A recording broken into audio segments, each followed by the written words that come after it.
Assalamu alaikum to all of you and welcome in the class. First, please all of you turn on your cameras.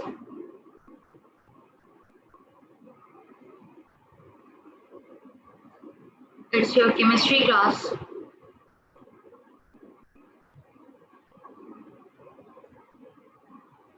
All of you please turn on camera.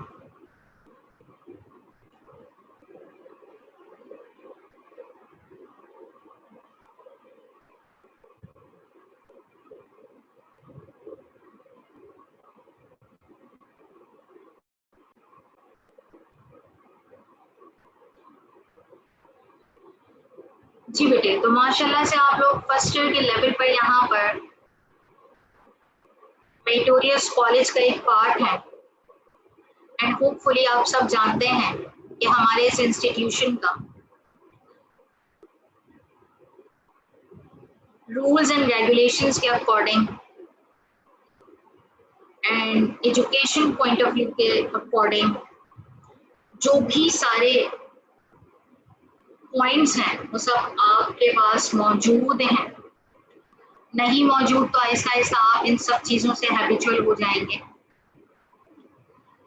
Online classes के कुछ rules आपको मालूम होने चाहिए। आपकी sitting position ऐसी हो कि आपसे जब भी कैमरा ऑन करने के लिए कहा जाए आप आराम से कर सकें।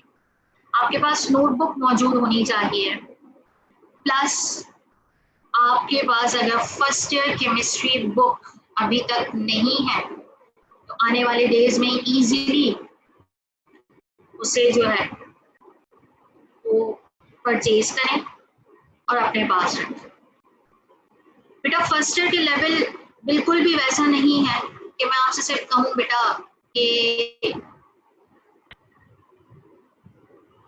It's according to the matriculation. No, it's totally different. और इस साल तो और भी थोड़ा सा डिफरेंट इस तरह से है कि हम आपसे यहाँ पर पहली बार मुखातिब ही ऑनलाइन जो है वो सिस्टम के अकॉर्डिंग। सही, मेरा नाम है मिस सदफ। मेरा और आपका जो कनेक्शन है वो यहाँ पर केमिस्ट्री क्लास में रहेगा और केमिस्ट्री से रिलेटेड यकीनन आपने कभी 9th क्लास में केमिस्ट्री का वर्ड सुना होगा और वहीं पे कुछ पढ़ा होगा। नाउ अब हम इसे फर्स्ट ईयर के अकॉर्डिंग कैसे लेकर चलते हैं बेटा, इसको सबसे पहले इस तरह से मुझे बताइए। रेहान अहमद बेटा, जब आपसे अनम्यूट करने के लिए कहा जाए तो प्लीज आप ऐसा कीजिएगा। जी रेहान अहमद, क्या हाल है बेटा? ठीक है।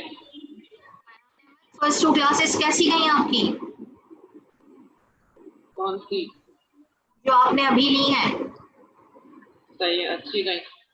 सही, ओके। रेहान ये बताइए कि आप प्री मेडिकल के स्टूडेंट हैं या pre engineering? Pre engineering. Pre engineering क्यों लिए भाई? इंजीनियर बनना है? यस। Okay okay good.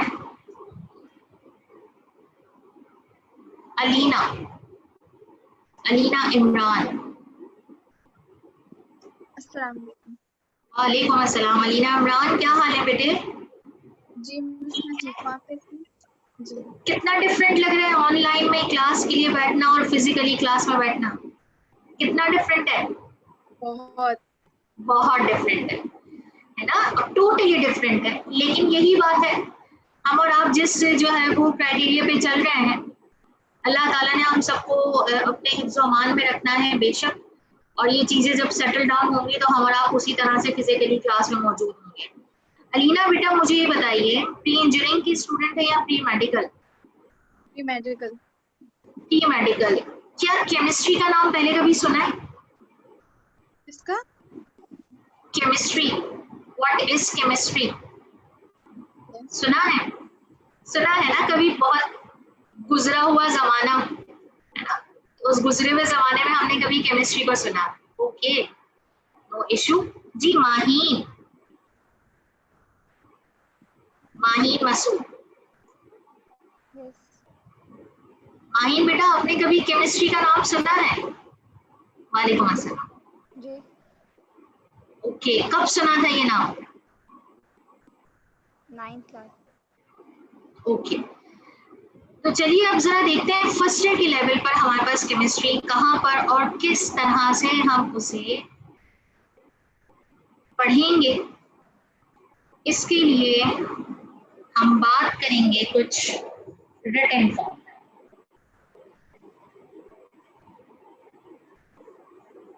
बेटा ये जो आपका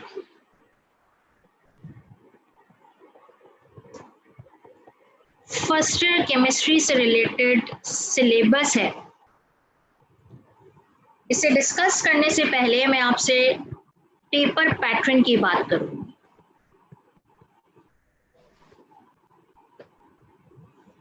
सही, मैं अभी नहीं जानती बुक क्या है, ना मैं आपको बुक की तरफ अभी ले जाना चाहती हूँ। मैं अभी सिर्फ आपको वो टारगेट बताना चाहूंगी जिस टारगेट को आपने अचीव करना है, और उस टारगेट को अपने जहन में रखते हुए आपने पूरा साल मेहनत करनी है, और फिर एग्जाम्स जो है वो जिस तरह से भी लिए जाएंगे इस साल, आपने उन्हें अटेम्प्ट करना है। तो पेपर पैटर्न कुछ इस तरह से है कि आपके पास पेपर एक आता है, सबसे पहले एमसीक्यूज बेस्ड। मैं बात कर रही हूँ थ्योरेटिकल पेपर की, तो आपको याद भी दिला दूं कि पेपर में एक होता है थ्योरी पेपर और एक होता है प्रैक्टिकल। तो थ्योरी पेपर के मार्क्स होते हैं 85 एंड प्रैक्टिकल के मार्क्स होते हैं 50। ओके, थ्योरी पेपर के मार्क्स होते हैं 85 एंड प्रैक्टिकल के मार्क्स होते हैं 50। प्रैक्टिकल की क्लासेस टोटली डिफरेंट, लैब में जाके परफॉर्म करते हैं, वहीं पे जर्नल से रिलेटेड बातें होती हैं, आगे आने वाली क्लासेस में ये सारा कुछ बता दिया जाए। हम बात करते हैं थ्योरी पेपर की। थ्योरी पेपर में जो पहला पार्ट आपको मिलता है दैट इज एमसीक्यूज। इसमें मौजूद होते हैं 17 क्वेश्चंस जिसमें मल्टीपल चॉइसेस मौजूद है। 17, पूरी बुक में से वो कोई 17 एमसीक्यूज बनाते हैं और वो देते हैं। अब आप अंदाजा कर लें कि बेटा पूरी बुक में से 17 एमसीक्यूज बनेंगे तो उनकी क्या नौयत हो सकती है, उनका क्या क्राइटेरिया हो सकता है, वो कैलकुलेशन बेस्ड है, कॉन्सेप्चुअल है, रीजनिंग है। सही, ये सारी चीजें वहां पे मौजूद हैं और इसके मार्क्स भी क्या होते हैं 70।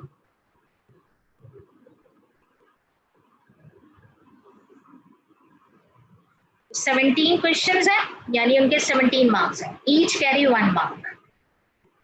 ये किस पेपर की बात की मैंने आपसे बात की एमसीक्यूज, जिसे आप शॉर्टली कहते हैं सेक्शन ए।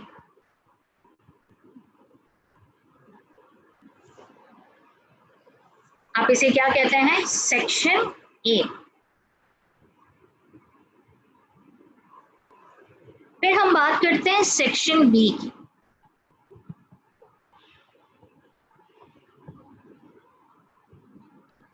बेटा सेक्शन बी आपके पास कहलाता है short question answer part. Short इस तरह से कि इसके मार्क्स होते हैं 40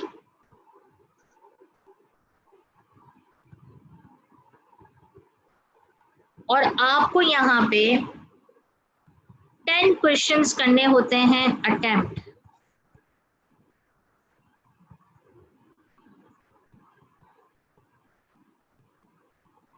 और यहाँ पर आपके पास टोटल क्वेश्चंस जो हैं वो 14 to 15 मौजूद होते हैं, और यानी आपके पास यहाँ पे मौजूद होती है चॉइस। 14 गिवन होंगे तो any 10 will be solved, 15 given होंगे तो चॉइस बढ़ गई आपके पास, any 10 will be solved and each carry 4 marks. अच्छा, अब इस शॉर्ट क्वेश्चन आंसर्स के अंदर न्यूमेरिकल्स होते हैं, रीजंस होते हैं, डेफिनेशंस होती हैं एंड शॉर्ट डेरिवेशंस होती हैं जो 4 मार्क्स के अकॉर्डिंग पूछी जा सके। 40 मार्क्स से रिलेटेड है ये। 10 क्वेश्चंस आपको अटेम्प्ट करने होते हैं और यहाँ पर आपके पास चॉइसेस मौजूद होती हैं। इफ यू रिमेंबर, मैंने आपसे कहा था सेक्शन ए में 17 क्वेश्चंस हैं और आपको सारे के सारे अटेम्प्ट करने होते हैं, यानी सारे एमसीक्यूज का आंसर देना जरूरी है, वहां कोई चॉइस नहीं। तो ये सेक्शन बी की बात, which are 40 marks, major part है ये। इसके बाद आपके पास मौजूद होता है section C.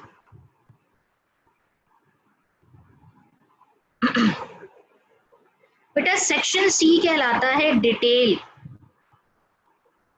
Question answer part है और यहां पर आपको अगर मैं कहूं इसके टोटल मार्क्स कितने होते हैं, तो इसके टोटल मार्क्स होते हैं आपको 28 मार्क्स के लिए यहाँ पे काम करना। यहाँ आपको 2 क्वेश्चंस अटेम्प्ट करने होते हैं और टोटल गिवन होते हैं 3, यानी एक ही चॉइस होती है। अगर 2 क्वेश्चंस अटेम्प्ट करने हैं, इसका मतलब each carry 14 marks. Each question carry 14 marks. और ये जो 14 मार्क्स है ना बेटा, ये हम ऐसे भी कर सकते हैं, हम ए बी पार्ट बना दें 7 मार्क्स के लिए, हम ऐसे कर दें ए बी सी पार्ट बना दें। सही है? कैसे? इस तरह से मार्क्स की डिस्ट्रीब्यूशन करें, 5 मार्क्स 5 मार्क्स फिर 4 मार्क्स, हम इस तरह की डिस्ट्रीब्यूशन भी कर सकते हैं। लेकिन ये बात फैक्ट है कि एक क्वेश्चन के टोटल मार्क्स कितने होंगे? 40। इसका मतलब यहाँ पर हर चीज बड़ी डिस्क्रिप्टिव देनी होती, कोई लिमिटेड आंसर्स नहीं होते। इसके अंदर सारे लॉन्ग आंसर्ड क्वेश्चंस पूछे जाते हैं जिनमें नंबर ऑफ डिटेल जो है वो इन्वॉल्व है और आपको लिखकर आना। तो इसका मतलब आपका एमसीक्यू पेपर 17 और आपका सब्जेक्टिव पेपर जो सेक्शन बी और सी से रिलेटेड है, वो आपके पास टोटल कितने मार्क्स का हो गया? 68। शॉर्ट कितना था? 40 और फिर लॉन्ग कितना था? 28। तो टोटल कितना हो गया? 68। 68 और 17 को हम ऐड करें तो हम कितने मार्क्स के लिए तैयारी करेंगे? 85। ये आपका पेपर पैटर्न है। सही है? मैंने पहले कहा कि हम सबसे पहले आपको वो टारगेट बताते हैं बेटा जिस टारगेट तक आपने काम करना है, और मैंने आपको सबसे पहले वही टारगेट बताया।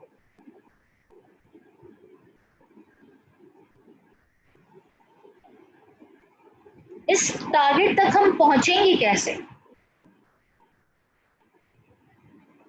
बेटा? इस टारगेट तक हम जाते हैं, केमिस्ट्री सिलेबस देखते हैं।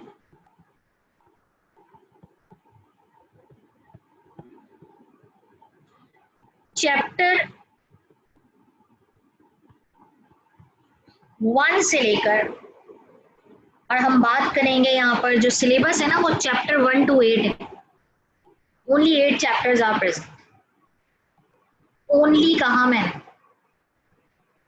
लेकिन जब आप इसे पढ़ेंगे तो इसके अंदर 2 चैप्टर्स ऐसे हैं जो खुद 3 चैप्टर्स के इक्वल है, जैसे मैं आपसे अभी डिस्कस करूं। तो हमने आपको सिर्फ तसल्ली देने के लिए 1 to 8 कहा, लेकिन टोटल नंबर ऑफ चैप्टर्स अगर आप देखेंगे तो वहां पे सब टॉपिक्स इतने ज्यादा इंक्लूडेड हैं एक चैप्टर के अंदर कि वो खुद सब टॉपिक्स एक चैप्टर के इक्वल हो जाते हैं। कुछ चैप्टर बहुत शॉर्ट है लेकिन कुछ बहुत लॉन्ग। तो चैप्टर 1 का नाम है fundamental concepts. Fundamental concepts of chemistry.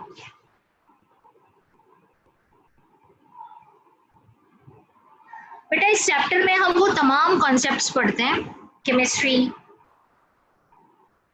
क्या है, एटम्स, मॉलिक्यूल्स, कंपाउंड्स, फॉर्मूलाज, ये सारी चीजें हम यहाँ पे आप थोड़े से डिफरेंट पैटर्न पे पढ़ते हैं।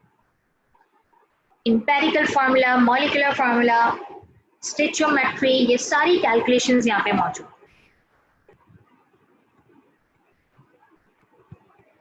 चैप्टर 2 का नाम है 3 स्टेट्स ऑफ मैटर।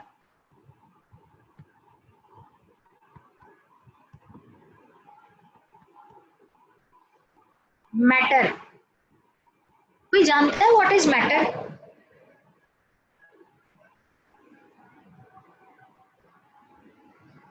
बहुत छोटी क्लासेस में हम साइंस में ये पढ़ते हुए आ रहे होते हैं व्हाट इज मैटर। आपके पास जब आपसे इस तरह क्वेश्चन पूछा जाएगा तो आपके पास एक हैंड रेज करने का ऑप्शन मौजूद है, आप उसे यूज कर सकते हैं। इससे हमें पता चल जाएगा कि कौन इस क्वेश्चन का आंसर देना चाह रहा है।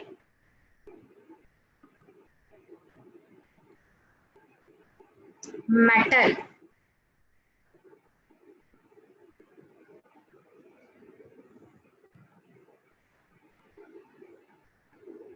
जी बेटा Unaiza. Anything having mass and occupying space is called matter. Very good Unaiza, well done. यानी हमने कभी छोटी क्लासेस में पढ़ा था हर वो चीज जिसका मास होगा और वो कोई जगह ऑक्यूपाई करेगी ना, उसे हम क्या कहेंगे? मैटर। यानी anything in the universe which has mass and space. बेटा इसका मतलब है दुनिया की हर चीज मैटर है और आप वहां पे उसकी 3 स्टेट्स पढ़ते हैं। अब तो स्टेट 4 और 5 भी मौजूद है, लेकिन हम बेसिकली आपको 3 स्टेट्स से रिलेटेड ही properties, structures, reactions, laws, theories, ये सारी कहानियां पढ़ाते हैं चैप्टर 2। और जब मैं आपसे केमिस्ट्री आपको चैप्टर वाइज पढ़ाना शुरू करूंगी तो मैं सबसे पहले चैप्टर भी स्टार्ट चैप्टर 2 ही करते हैं, क्योंकि इसमें सारी बेसिक टर्म्स मौजूद हैं। ओके, अब पढ़ते हैं चैप्टर नंबर 3 की तरफ। चैप्टर 3 का नाम है एटॉमिक स्ट्रक्चर।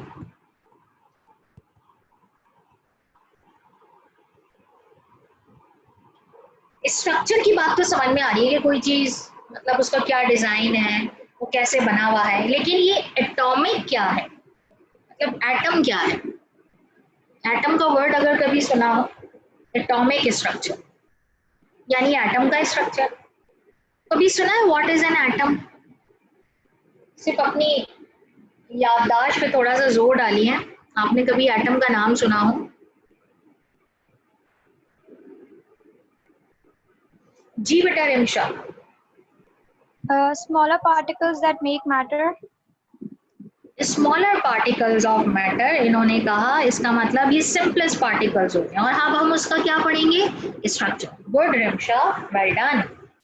इसका स्ट्रक्चर कैसा है? आपने कभी नाम सुने होंगे इलेक्ट्रॉन, प्रोटॉन, न्यूट्रॉन, ये सब कैसे डिस्कवर हुए, इन सब की प्रॉपर्टीज क्या हैं, एटम में एटॉमिक नंबर क्या होता है, प्रोटॉन नंबर क्या होता है, या पीरियोडिक टेबल में एलिमेंट्स को कैसे प्लेस किया गया है, ये सब आप पढ़ते हैं इस atomic structure chapter.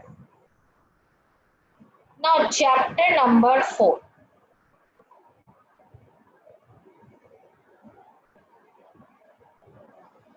Chapter number 4 is chemical bonding.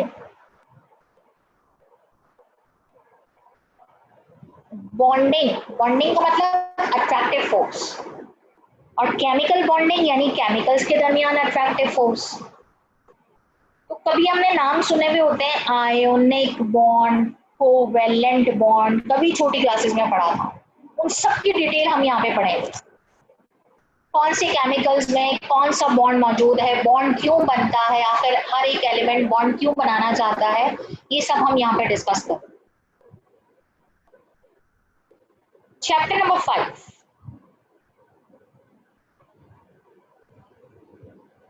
energetics of chemical reactions. Word आ गया एनर्जेटिक, मतलब एनर्जी।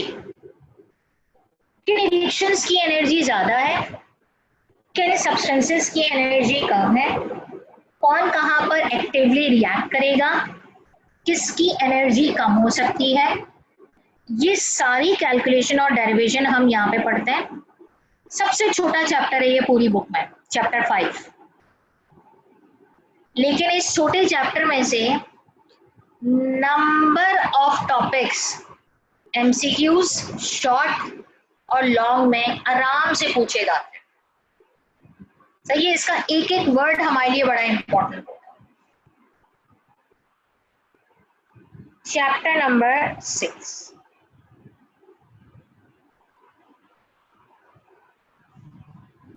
चैप्टर 6 का नाम है केमिकल इक्विलिब्रियम। इस चैप्टर की खास बात क्या है, आपने कभी कोई रिएक्शन लिखा हुआ देखा है? केमिकल रिएक्शन, जब आप रिएक्शन लिखा हुआ देखते हैं तो वहां पे एक एरो आ रहा होता है। कुछ सब्सटेंसेस एरो टेल की तरफ लिखे होते हैं और कुछ सब्सटेंसेस एरो हेड की तरफ, है ना, याद आ रही होगी बात।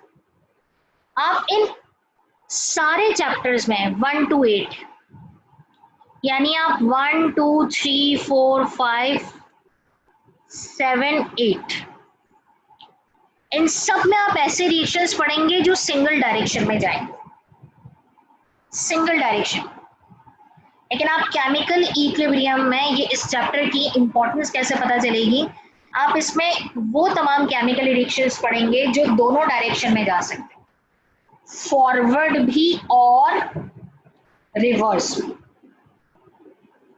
तो हो गया ना यूनिक केमिकल इक्विलिब्रियम। ऐसे कौन सी रिएक्शंस हैं जो दोनों डायरेक्शंस में जाएंगे, उनकी कितनी टाइप्स होती हैं, उनकी थ्योरीज क्या है, वो किन थ्योरीज को ऑब्वे करते हैं, उनके कैलकुलेशंस क्या हो सकती हैं, सारी बातें हम चैप्टर 6 में फॉरवर्ड एंड रिवर्स, यानी हम पढ़ते हैं ऐसे रिएक्शंस के बारे में which have occurred in both directions। इसके बाद बात करेंगे हम चैप्टर 7। ये चैप्टर आपके पास जो चैप्टर 7 है, ये आपके पास थ्योरी के लिए भी इंपॉर्टेंट है और प्रैक्टिकल के लिए। यानी जब आप प्रैक्टिकल के लिए वाइवा की तैयारी करते हैं तो हम कहते हैं बेटा एक बार चैप्टर सॉल्यूशन इन इलेक्ट्रोलाइट्स पे भी एक नजर डाल लीजिए।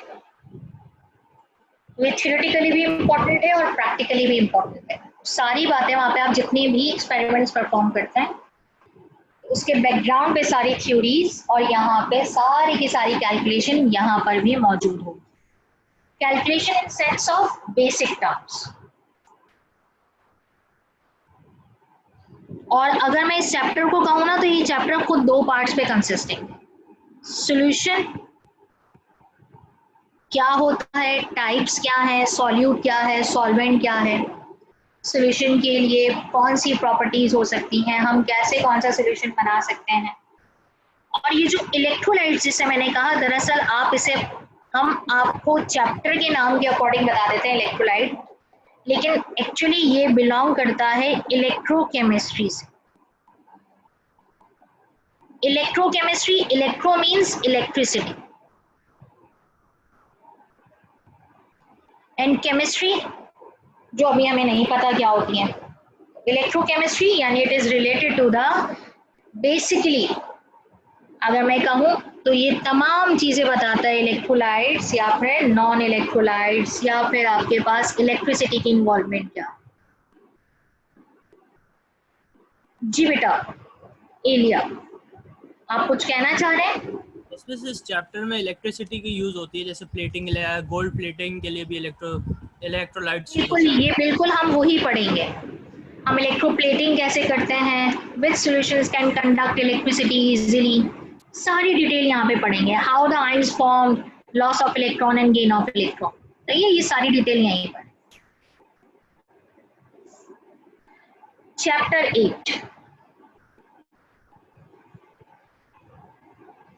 चैप्टर 8 कहलाता है introduction of chemical kinetics.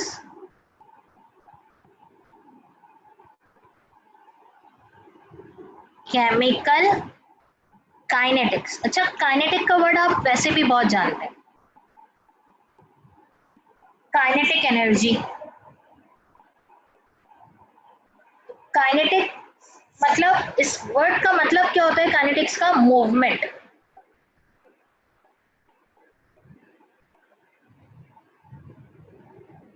Introduction of chemical kinetics यानी केमिकल से रिलेटेड जो वहां पे मॉलिक्यूल्स या एटम्स या पार्टिकल्स की मूवमेंट होगी बेटा, उनकी थ्योरीज, उनसे रिलेटेड हम जो है वो टाइप्स ऑफ केमिकल रिएक्शंस, ये सारी बातें हम पढ़ते हैं। Actually chemical kinetics is the branch of chemistry which is also known as physical chemistry। ये जो आप फर्स्ट ईयर केमिस्ट्री पढ़ रहे हैं ना, ये केमिस्ट्री की कुछ ब्रांचेस से रिलेटेड है। Physical chemistry, journal chemistry, electrical chemistry, और ये सब केमिस्ट्री के बेसिक पार्ट्स हैं जिन्हें पढ़े बगैर हम आगे नहीं बढ़ सकते। अच्छा, अब अगर आप मैट्रिक बैकग्राउंड से हैं तो आपने 9 में इसे पढ़ा, लेकिन अगर आप ओ लेवल्स जो है वो करके आए हैं तो आपको ऐसा लगेगा फर्स्ट ईयर में कई ऐसे टॉपिक्स पढ़े हैं जो आपने पहले भी डिस्कस किया, आपने उसे पढ़ा हुआ होगा, लेकिन यहाँ उसे रिप्रेजेंट करने का तरीका अलग होगा। सही है, रिप्रेजेंट करने का तरीका अलग होगा। ऐसा नहीं है कि पूरी पूरी कैलकुलेशंस बदल जाती। सिर्फ हमारे यहाँ यानी इंटरमीडिएट के लेवल पर क्वेश्चंस अटेम्प्ट करना एक बड़ी प्रॉब्लम है। बड़ी प्रॉब्लम इस तरह, वो भी उन बच्चों को जो आगा खान बोर्ड से या ओ लेवल से स्विच करते हैं, तो वो बिल्कुल वन वर्ड आंसर्स के लिए प्रैक्टिस कर रहे होते हैं, और हमारे यहाँ कभी कभी आंसर 1 पेज भी हो जाता है। तो यहाँ पे भी केमिस्ट्री मौजूद है, 1 पेज से रिलेटेड भी आंसर्स होते हैं। डेरिवेशन कभी कभी 2 पेजेस तक चली जाती हैं, तो डायग्रामेटिक रिप्रेजेंटेशन भी चाहिए होती है। तो यहाँ पे की पॉइंट्स नहीं चलते। की पॉइंट्स किसके लिए चलेंगे? एमसीक्यूज बेस पे। की पॉइंट्स किसके लिए चलेंगे? रीजनिंग, कॉन्सेप्ट्स क्लियर है। लेकिन आपके लिए यहाँ पे जो क्वेश्चंस जो मैंने आपको यहाँ बताया, ये जो शॉर्ट और जो मैंने आपको ये लॉन्ग क्वेश्चन से रिलेटेड बात बताई, बेटा हम जैसे जैसे टॉपिक पढ़ते हैं ना, हम आपको वहां पर बहुत आसानी से ये बात बताते जाते हैं कि ये क्वेश्चन एग्जाम में ऐसे आता है और ये सवाल बन के आता है और आपने इसको ऐसे अटेम्प्ट करना है। हम आपको अटेम्प्ट करने का तरीका भी बताते हैं, कहाँ पर कौन सी हेडिंग होगी, सब हेडिंग क्या होगी, और आपने उसमें कितना कंटेंट लिखना है, ये सारी बातें हम आपको गाइड कर रहे हो। लेकिन कब? जब आप टॉपिकल पढ़ो। टॉपिकल का मतलब टॉपिक वाइज पढ़ते। तो आपके ज़हन में यकीनन ये क्वेश्चन आना चाहिए। मैं समझ ही रही थी आप में से कुछ बच्चे क्वेश्चन पूछेंगे, बस वो कौन से चैप्टर हैं जो खुद 1 से 3 चैप्टर के बराबर हैं। तो चैप्टर 2 लेंदी चैप्टर है, चैप्टर 3 और मैंने आपको बताया कि सॉल्यूशन एंड इलेक्ट्रोलाइट खुद 2 टॉपिक्स का कॉम्बिनेशन है, सॉल्यूशन एंड इलेक्ट्रोलाइट, जहाँ सॉल्यूशन पार्ट अलग है और इलेक्ट्रोलाइट पार्ट अलग। तो क्या हम जब केमिस्ट्री स्टार्ट करेंगे तो हम यहाँ पर किससे स्टार्ट करेंगे? चैप्टर नंबर 2 से।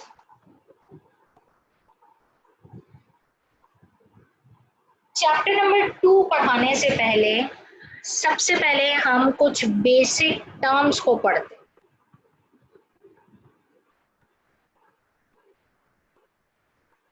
सही है, before we start the chapter number 2, some basic terms of the chemistry, क्योंकि वो जगह जगह पे इस्तेमाल होती हैं और अगर हमें उनका बैकग्राउंड नहीं पता होगा, हमें उनकी जो है वो लॉजिक्स नहीं पता होंगी, तो बेटे हम फिर सिर्फ सुनते ही रह जाएंगे और हमें पूरा कॉन्सेप्ट जो है वो अनक्लियर रह जाएगा। बेसिक टर्म में सबसे पहली टर्म का आंसर तो आप लोग मुझे दे चुके हैं, that is matter. What is matter? Anything which occupies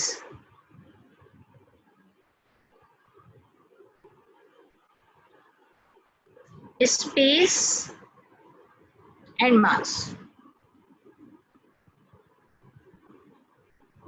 is called matter.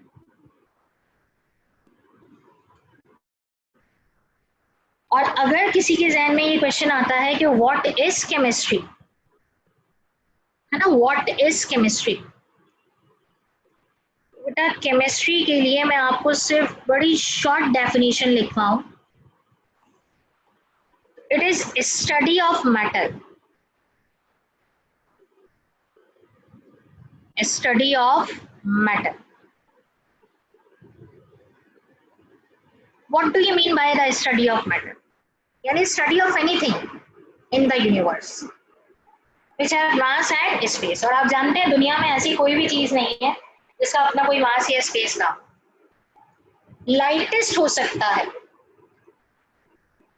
Negligible space हो सकता है, वॉल्यूम कम हो सकता है, ज्यादा से ज्यादा हो सकता है, लेकिन वो मैटर की कैटेगरी में आता है. इसका मतलब मैटर के लिए जब हम ये बात करते हैं स्टडी, तो हम वहां पे क्या बात करते हैं, स्ट्रक्चर पढ़ते हैं मैटर का. केमिस्ट्री में प्रॉपर्टीज पढ़ते हैं,